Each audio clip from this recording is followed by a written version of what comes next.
calls for Centrelink debt bungle probe. Claims welfare recipients are being wrongly hounded. The Commonwealth Ombudsman has been asked to investigate faults with Centrelink's new automated data matching system that has resulted in welfare recipients being wrongly hounded to pay debts. Independent MP Andrew Wilkie has asked the Ombudsman to step in after receiving more than 100 complaints to his electoral office about problems with the debt recovery process. The government has terrified countless people, ruined the Christmases of many, and even driven some people to contemplate taking their own lives, Mr. Wilkie said in a statement. This comes as the Social Services Minister Christian Porter defended Centrelink's polite debt letters. But Mr. Wilkie insists the minister has his head in the sand. You don't have to be a genius to tell that taking someone's yearly income and dividing by 26 is not always going to produce accurate results, if only because people's circumstances change, he said. Mr. Porter confirmed so far this financial year 169,000 review letters have been sent out, indicating there might be discrepancies after data from different agencies is matched up. The complaint rate is running at 0.16%, only 276 complaints out of 169,000 letters, and that process has raised $300 million worth of money back to the taxpayer, he told ABC Radio on Tuesday.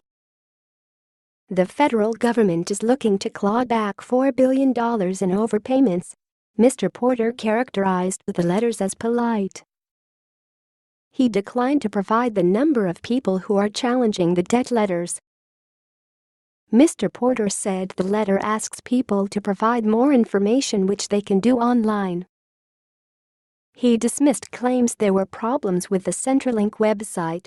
If anyone is having difficulties, they can seek an extension of time if they wish, he said. Mr. Porter said the high-volume system was working incredibly well. Welfare recipients are tweeting criticism of the system under the hashtag #NotMadIt. Labor spokeswoman on Human Services Linda Burney has called for the system to be suspended. Of course he is. Too late, no answers and no understanding. Get it right before threatening people, not that hard. #NotMadIt #ospel https://t.co/be5vilsj. No MP who has checked the emails to their electorate office could possibly say this. Unbelievable. #ospel https://t.co/5lcbqzperc. Mr. Porter can dig in and throw insults all he wants. They made a mistake. I want the system paused until they fix it. Simple. #ospel. Legal Aid Services said they have been inundated with calls for help related to the letters. Instead of having real people at Centrelink making real decisions about people, what we have is an automated system of data matching computers, all based on assumptions, some of which are wrong, Dan Nicholson of Legal Aid Victoria told A Current Affair. We're calling on the government to suspend this program because we know that it's blunt, it's inaccurate, and it's causing some real unfairness. Asylum seekers caught up in bungle. Asylum seekers on temporary visas have been caught up in the debt recovery controversy, with some told they must return thousands in allegedly overpaid money and failure to do so will risk their future residency. Reports the Australian. The Australian obtained letters relating to one case where an asylum seeker from Afghanistan was issued with a debt notice for almost $2,000 apparently gained when he was working part-time 2 years ago. The Department of Immigration and Border Protection wrote to the man about a time when he was receiving 89% of the Centrelink special benefit under the Status Resolution Support Services, but was also working part-time. The man denies doing anything wrong, saying he always reported his income and had his payments reduced because of gross. That money is a lot of money to someone who was only on $215 a week. I have sent them multiple emails and they keep saying your income was not taken into account. I reported it, that means they probably made a mistake. Staff need customer aggression training.